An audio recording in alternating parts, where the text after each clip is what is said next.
Hello, everyone. Welcome. We have about 5 minutes left until we begin. So hang on tight and I'll let people trickle in and we'll start soon.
We're just troubleshooting some technical situations, so we'll be starting soon.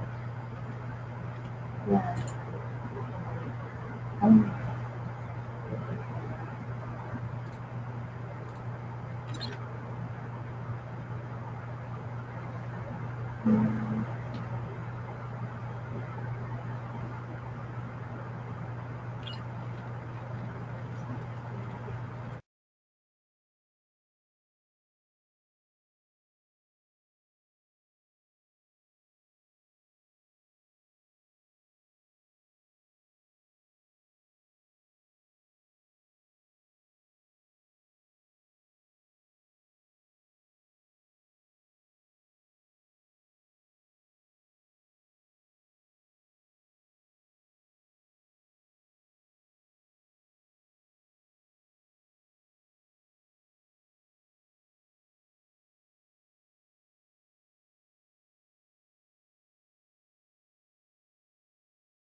Hello everyone, welcome. We're just troubleshooting some technical difficulties.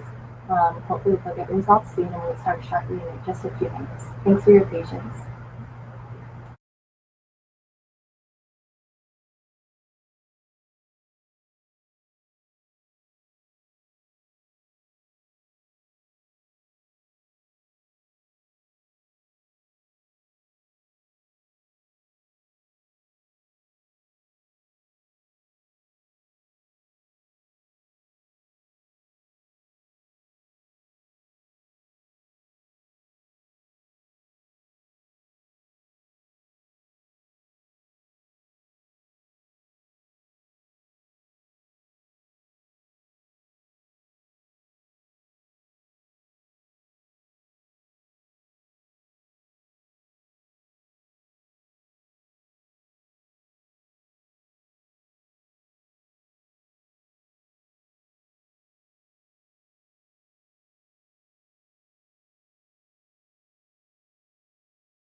Okay, hello everyone. We're just starting a couple minutes late. Sorry about that. We had some technical issues, but all is well now.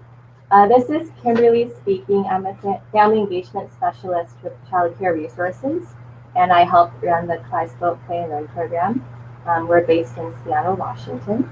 And with me is our guest speaker, Lindskog Greene, who will be introducing to us today Paint to Learn. So this webinar is called Integrating Early Math, Art, and Family Engagement in KP&L. And the reason why we decided to host a webinar on this topic is because, as you'll see throughout this presentation, Paint to Learn methods are very closely aligned with Kaleidoscope. So we thought this would be a great additional resource for all of you to have. And I'll let Lauren introduce herself. Hi, my name is Lindskog Greene. It's so nice to be here with you guys. I'm a Youth Services Librarian at Pierce County Library, which is south of Seattle. And I'm part of the Paint to Learn Collaborative who developed this particular program.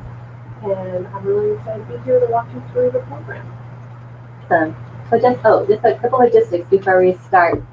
This was really casual, so if you have questions throughout this, please feel free to chime in. There is a chat box you can type questions and comments into, or if you prefer, we definitely welcome you to use your audio or microphone to contribute to the conversation as well. For technical ease, what I'm going to do is unmute all of you on our device, and if any of you want to speak, please have yourself muted the whole time, but when you want to speak, you can unmute yourself on your own computer. I think that's probably the easiest thing to do. And to do that, on the go to setup, the box you see, there is an icon that looks like a microphone, and you can unclick and click that, and that's how you unmute and mute yourself. It looks like you all are unmuted right now, so that looks like it's good. Perfect. Okay, so we will start. Going. All right, so this is a picture of an actual Paint to Learn event. This is an elementary Paint to Learn event, but I just wanted to show it right off the bat so you guys get a sense of what the Paint to Learn event looks like. It's families together enjoying each other's company and enjoying materials and getting some early learning opportunities. So today's objectives are to become familiar with Paint to Learn, model, and the collaborative, to gain confidence in engaging parents and families, friends, and neighbors and caregivers, to support their young children's learning through art and math, to learn simple ways parents and caregivers can integrate math learning into everyday activities with their children, discover how easy it is to adapt the Paint to Learn model to fit your needs, and to learn how to access and use the free Paint to Learn curriculum training videos. This mentions the training videos because they are forthcoming. You will see them soon on the website, which we'll go over soon. All right, so what is Paint to Learn? First of all, it's an effective family engagement tool. It's also an early learning collaborative effort begun with Pierce County, Washington, and math and art fun for the whole family. That's sort of the way I think of it, is these 3 prongs. And we're going to go through each of those prongs. The first one is a family engagement tool. So it's a very effective family engagement tool. It's bringing together families, friends, and neighbors in a really fun, casual environment. The original concept was a family engagement tool for the Tacoma Public Elementary Schools. So it started in that model. It was a STEM initiative. Now it's an early learning collaborative effort reaching children ages 2 and focusing more on math. It's a great way to disseminate information with families in this type of casual environment. You can talk about some of your agency objectives, things that you want to message to families. This is a really great opportunity to do that. And it's a positive social emotional learning opportunity, a really positive social emotional learning opportunity for families. I also want to mention that it's a brainchild of Amanda Scott Thomas from Tacoma Public Schools and Alyssa Torres from KBTC, both are part of the collaborative effort. And you're going to meet Amanda Scott Thomas in this next video here. There she is, and we're just going to toggle away. Look, it's working. Okay, it's embedded. Okay, here we go. Sorry. There we go.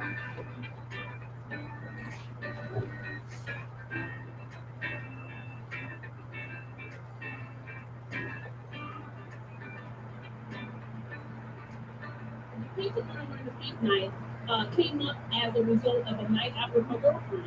I did a paint night. I did not want to go. I have never been confident in my artistic abilities, but I went and had a great time. And I was like, hey, this would be a great social and emotional learning opportunity for our parents and our students.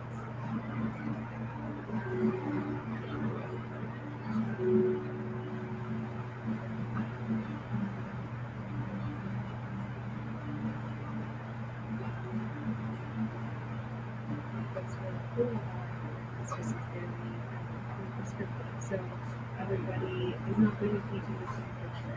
No matter what our curriculum what we're bringing to them is we do different things depending on how many times to the event at school. But they're never going to be the same. You're never going to see the same painting.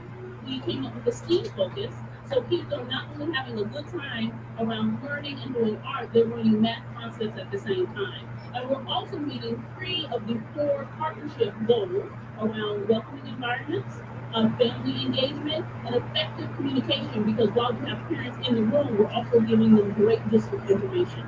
So I started with a circle, and then it became a tree, and then I tried to make a 3-dimensional triangle, but then that didn't work out, so I just painted it orange, and I was like, well, why don't I make a pumpkin? So I made a pumpkin, and I sort of made it Halloween. And when the kids actually get to the sharing out portion, we had a number of kids share their paintings at the end. That's a really amazing time for them to get to just like talk about their thinking process, their creative process, really love their art. I think one of the things that I enjoy the most about paint nights is watching parents and their students, or a caring adult and a student, having a good time together around a learning experience. So when we can create positive experience around learning, around art and creativity for parents and students, we're creating an experience that I think that pays dividends long term. You just kind of look around and was inspired by the shapes that they were suggesting. It was just really fun to do something different than what we normally do at school. I love my job, I love my district, I love my community, and this is really hard work for me, so I get to do like coming to every. All right. So I wanted to play that clip because Amanda Scott Thomas does such a great job of explaining why Facilitation is a fantastic memorization tool. She's talking about in its first iteration of Tacoma Public Schools for elementary school grade. They've actually scaled it up to middle school as well. But like I said, we're going to be talking about the early learning model that's been developed from that.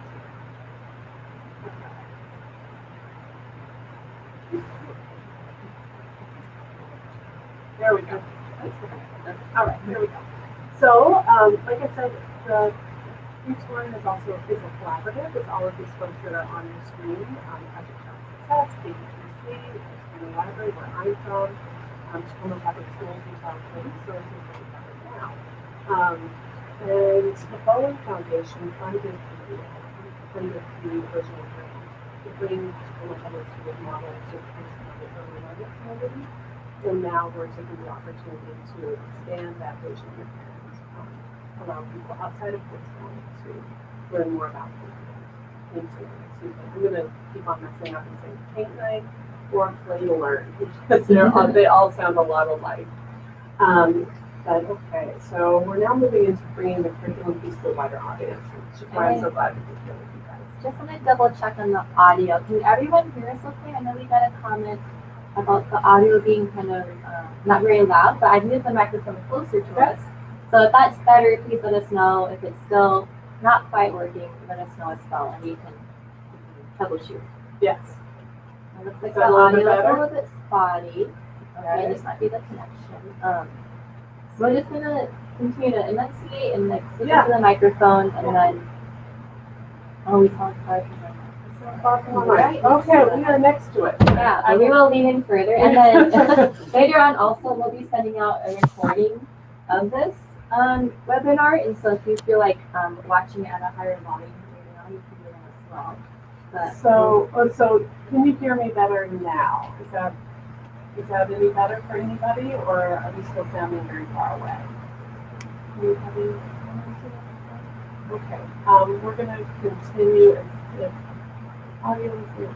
Okay, all right, so the video wasn't good. So there's, all right, sorry about that, you guys.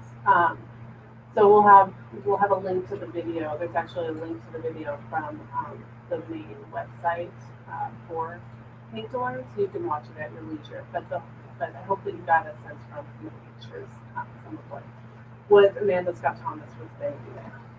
All right, so it's a collaborative, and then so it's also math and art fun for everyone, and which is why we're here. It's a great family engagement tool, a collaborative, but also a lot of fun. So children learn through play. We all know that. It's been borne out by research and our own experience working with children, working with and enjoying the company of children. And disengagement for play is painting. It's free of prescription or expectations. It's a very free event. The kids get to, nothing is prescriptive at all. And instead it's an joyful engagement with the materials. And the learning comes from the great gross and fine motor tool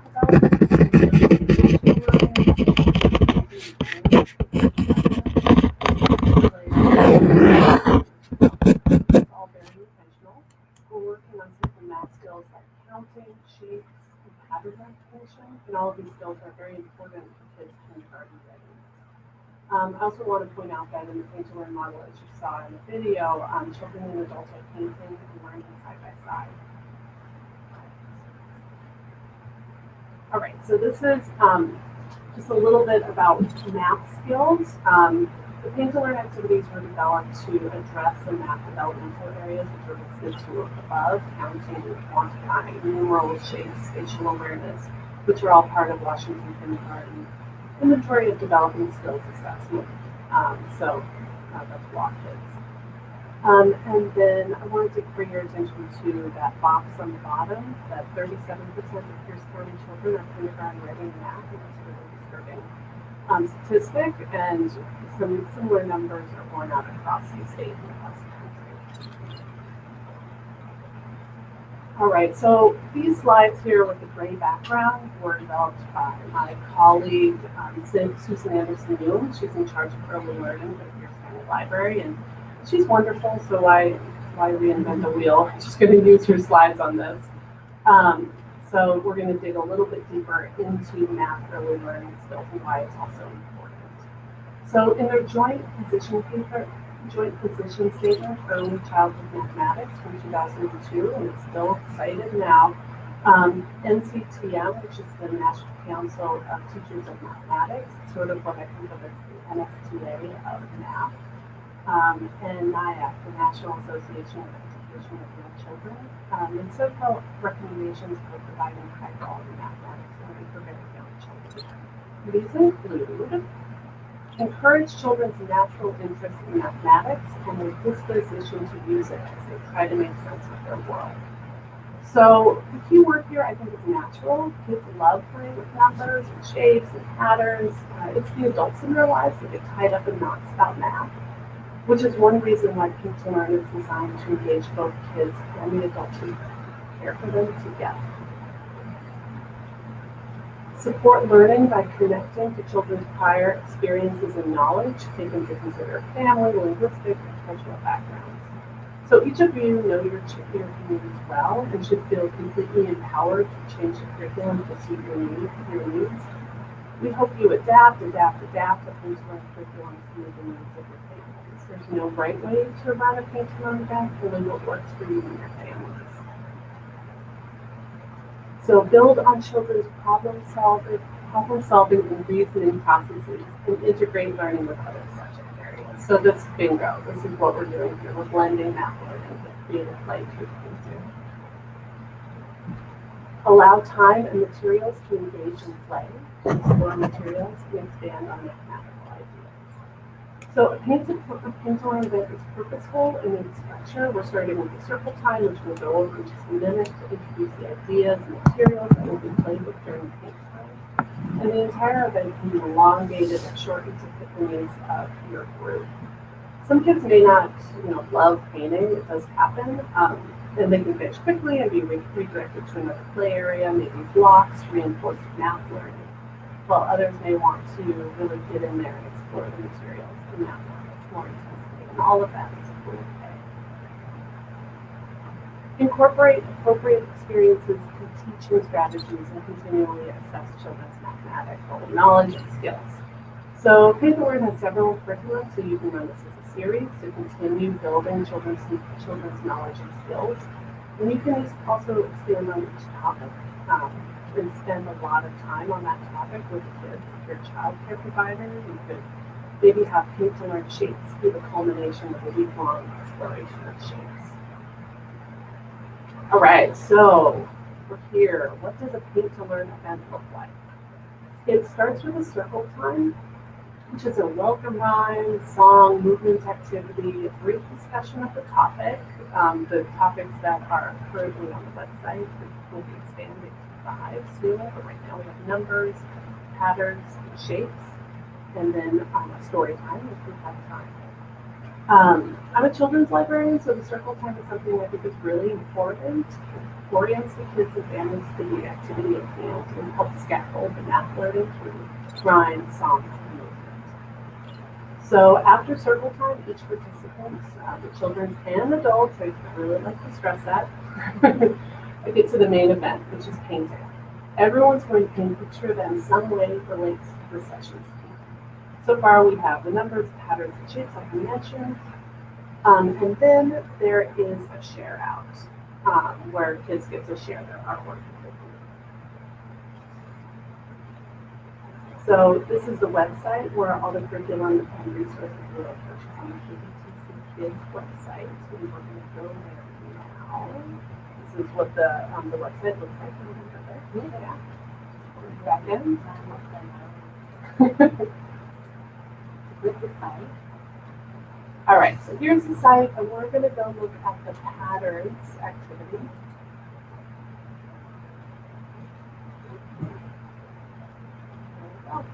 So we can just scroll through this. So I'm just going to walk you guys through one of the curriculum patterns. They're all very similar, the patterns, members, and shapes, and then symmetry and one more after that are going to be coming soon. So let's see here. So let's start at the very top. All right, and I'll just show you how this works. So at the top you have the goals and outcomes for the event, and then we have an event at a glance. So you can just pick up this piece of paper, look at that, and have an idea of your event very quickly there. Well, the supplies are listed and words to know, words that you might want to highlight for the kids and families. Scroll down. All right, so there's a setup. So the setup is you're going to want to have two different parts of your room. You're going to want to set up easels on one side, and then on the other side create a circle time area where you're going to have a flannel board if you have one, if that's something you like to do, and a book and a rug, whatever is your normal setup to have kids sitting on the floor together. So first we start with the circle time. We have a welcome and gathering all the families together, everyone's sitting on the rug together, and have some sort of hello rhyme. So we've listed a hello rhyme, but my hands say hello one. But you can do whatever you want. Whatever your welcome rhyme is the right rhyme to use. We've only included something here in case you want to learn a new one, or you don't have one that's your go-to. Maybe this will be your go-to. We also have, let's see, so we have the two welcoming rugs there, sorry. And then we go into the theme introduction. So we're like, okay, are you ready to paint the patterns? Are you ready to paint like this? Patterns. Which one did we do? Oh, my printout. There we go. Okay. Let's see if we can get that. All right, so the theme introduction. So you're going to want to introduce kids to the idea of patterns with that flannel board that I mentioned. So the rhyme for the flannel is here. Then you can use this, or you can use whatever you want to reinforce the idea of patterns. There's little family tips that are sprinkled in here about things that families could do at home to learn about patterns. This one here is like shoes by pattern at the door, something you can also do in a childcare setting. It's a lot of fun. And then there's an idea for what to do in your circle time right there. So the facilitator could decide to create a pattern from the parents and the children. You can line up with everyone, child, parent, or sitting, standing, and ask the kids to fill in what's next. That's a nice physical thing to do to get the wiggles out, for the kids to start to get those wiggles out. So then we have a book mentioned. This one is Hot Jump by Ellen Stoll Walsh, which is a great one. You can use whatever you want. There's lots of great pattern books out there. And then we move into paint time. So this is the main event, why everyone's there and excited. They're ready to get in there and start painting together. So are you ready to paint the patterns, everyone? You get to show everybody the materials. Make sure you explain to all the parents that the paint is washable and do use washable paint when you're working with 2 to 5-year-olds. You're going to want to set everything up beforehand so that you have a plate set up so everyone gets paint with a couple of dabs of paint on it, paintbrush, and an easel and canvas. I'm sorry, I couldn't find the word. You're going to want to make sure that you have that set up for everyone. If you don't have easels and canvases, that's fine. You could just use a piece of paper. The important thing is to have the paint there. And if you're buying paint, washable paint, it's pretty cheap to buy it in bulk. So you can just focus on a couple of main colors so that you don't have to buy a lot of different colors. You can just buy your primaries, black and white. White is really nice and one that you can often forget to buy. But if you buy white, then kids can make their colors lighter and pink. It's a lot of fun. So the activity for patterns in sponge painting, so all the kids can get a couple of different sponges cut into patterns. You can just buy regular sponges and cut them into triangles and squares, or you can buy the paint daubers that have the sponges on the bottom, or you can use any kind of stamp that you would like. You could do potato painting if you wanted to do that. Whatever materials you have around is fine. The idea here is to tell the kids and the parents that they're going to be making a pattern out of their stamps or out of their sponges. So if you give everyone 2 to start with, then they can create a pattern with those 2. So the idea is to start with a pattern and then to build from there with their paintbrushes. It's a lot of fun because kids this age, they haven't always gotten to use a paintbrush, and their parents might not have used a paintbrush for a really long time. And it can be really calming and really fun for the families to get to engage with materials that they don't normally get to engage with, and see what each other are doing and learn from each other.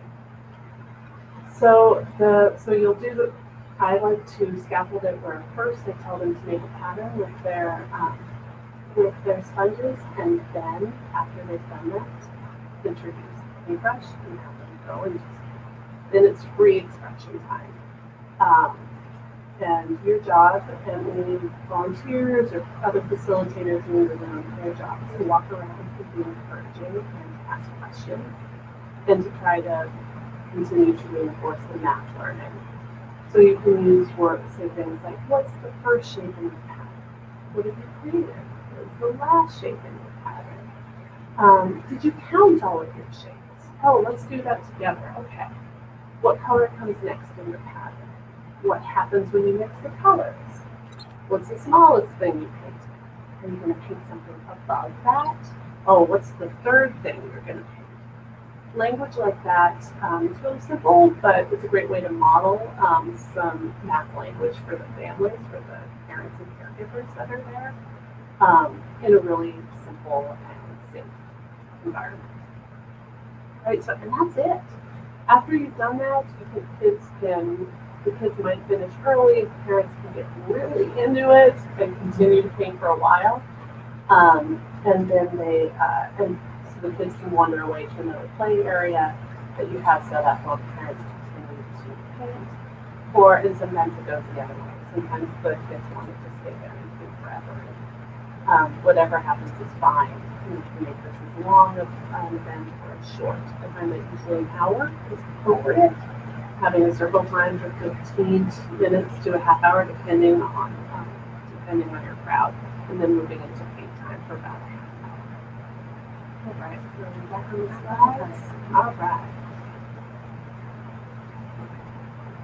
Okay, so this slide is just a little bit about facilitation. What does great facilitation of a paint-to-learn event look like? So the idea here is to have joyful engagement with children and adults. You're going to want to stay active, walk around, move around, offer help. Do you need some more paint? Do you need a clean brush? What can I do to make you more comfortable in the environment? And then, like I mentioned before, you're going to want to ask questions and try to build that math learning in, all about the activity at hand. And then provide positive feedback.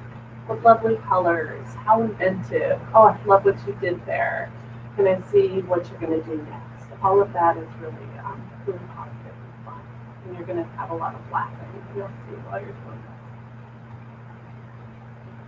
All right, so the logistics. I went over a little bit about this, but let's see here. So the average length of the program is about an hour. And like I said, it can be shortened or lengthened. So the number of facilitators, you should just use your current model. It's not staff intensive beyond the setup and breakdown if you're using easels and making sure that you have water outside, out for everybody for their paintbrushes, that sort of thing. But if you do have volunteers, always nice to have. So the supplies, so paint, the acrylic paint that's washable acrylic, and I can send links after this, otherwise I probably should have had it in the PowerPoint for the supplies, but I can send you a PowerPoint or an email afterwards with that information. So canvases or sturdy cardstock, something to paint on is the idea here. Paintbrushes, water, cups. You can get little plastic smocks, or if you have smocks as part of your supplies, you can have that there, but it's really not necessary because it's washable. And it usually doesn't have to be that big when most kids. Their finger painting, it's just on their fingers, usually not on their clothes too much. And like I said, the key paint colors are red, blue, yellow, white, and black. You don't need anything else. You can, but you don't need any other things. And optional supplies, the easels, the themed props for circle time. So, and the print making supplies, like I said, sponges, all of that. If you didn't have those simple printmaking supplies for the patterns activity, you could have them paint a pattern with colors. You can do anything you want. So it really is very adaptive. Right, great. Yeah. So we just wanted to wind down the webinar with a wrap up on connecting paint to learn with Kaleidoscope Planner and really highlighting some of the parallels between the two.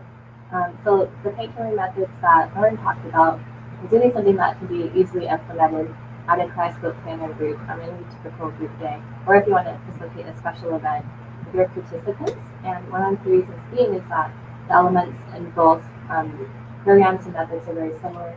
Just like in Kaleidoscope and paint to learn, there's a lot of fostering of interactions between caregiver and child, and how children learn to play, which is very significant. The Kaleidoscope, and also a lot of the elements that Lauren talked about, the singing, the movement activities, the story time, the discussions on early learning topics like shapes and early math, and so on and so on. They're all things that you all do already in your groups.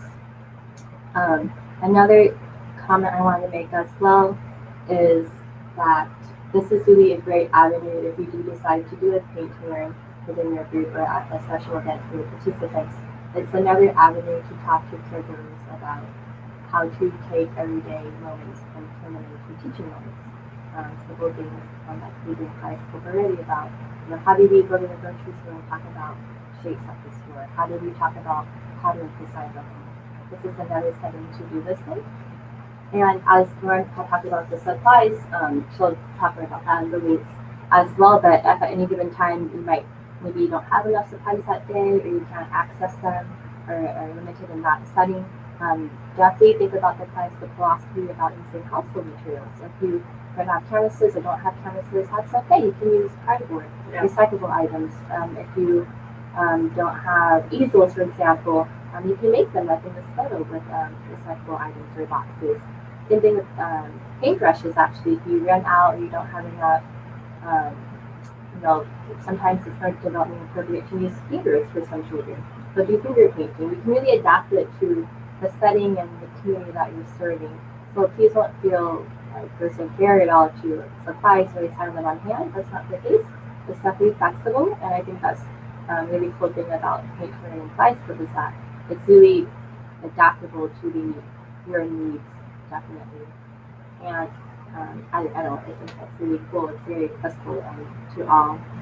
And then another thing I wanted to point out as well is that, as I showed on the website, there's a whole curriculum on this. It's laid out already. It's set up. This is a great resource for you all to use, especially if you are thinking about integrating learning math into your groups. These lessons are perfect for the Kaleidoscope setting if you all facilitators working with the families that you do. And will that be like week to week to structure your groups, or month to month? You can use the lessons any way you want to do. Yeah. Didn't really go over the full website there, but it's very simple. It's all laid out on the main homepage. People can see for the numbers, the patterns, and the shapes activities. So you can go through there, and the whole curriculum is all laid out for you. So just step by step how to facilitate the event. It turns out it's completely adaptable to the materials you have to your time. Yeah, you should do like 90 minutes each and every time, so this is like a perfect. Oh, that's nice. Yeah, definitely. Yeah. So, any questions that Any anyone questions? has? Feel free. You can chime in via like the microphone and audio that you have, or if you feel more comfortable sending a message, that is fine too. We have the message box opened up to see our comments. Any questions or thoughts? Anything that you, yeah, anything that you'd like to share, we're happy to answer about how this works with Lindskog Play and Learn. Anything about the collaborative, or any questions that you might have. Will there be copies of the curriculum? So the curriculum, you can find it. We can actually go back and show you guys, to the website. So this is the KPTC, the PBS Kids website, and it's actually, if you don't even remember this website, you can just go to Google KPTC Kids, and this is the homepage. The homepage has a runner, and this is the main thing that comes up, the Paint to Learn page. So right here, there's an overview that tells you a little bit about what Paint to Learn is. And then there's the shapes activity, the numbers activity, and the patterns activity. And each of them are laid out completely the same. So once you know how to do one, the other ones are old hat. And I think I mentioned that there's going to be 2 more that will be uploaded soon. There also are going to be videos that are created. Part of the grant was to create training videos for Paint to Learn. So KPTC is well equipped to do that, and they're working on it currently. They've been filming at Paint to Learn events across years. On how to facilitate it. So there's going to be one video that'll be sort of like how to sell this to your organization, and then other videos that walk you through a Paint to Learn event. Let's see here. We have a question about the PowerPoint. Yes, after we finish this webinar, this is recording right now, so I will download that, and I will actually email all participants the copy of the PowerPoint, the recording of the PowerPoint, and any other like links or documents that Lauren might want to send to all of you as well. I apologize about the audio and the text, but you'll get access to the PowerPoint and the recording if you want to listen to it. Very high volume, so turn it way up. Yeah. Any other questions? I would encourage you, for those who are interested in doing this, to print all these out and just make a little folder reminder about your curriculum. Yep. And your colleagues. Yeah, absolutely. Please share this as much as you'd like. We really want to bring this model out as much as we can. It's really simple, which is the nicest thing about it. I think to be able to engage families in such a safe, friendly event and the space around materials that are familiar, but also something that they don't get to do every day. All right. Well, thank you. And this isn't the end of questions or comments you have. If you have a question later on or some feedback you want to give us, you can do so. Information and Lauren's email address and the KP&L email address. It looks like we haven't got a question that just came in actually. This is about supplies. So any idea of where to get bulk materials? So that's a great question, and I will, an answer to that question isn't going to be able to go out today, but I can ask the folks that did the material purchasing so that's some information about that. That would be great to share with everyone. So yeah, I'll work on that. And follow up with us too.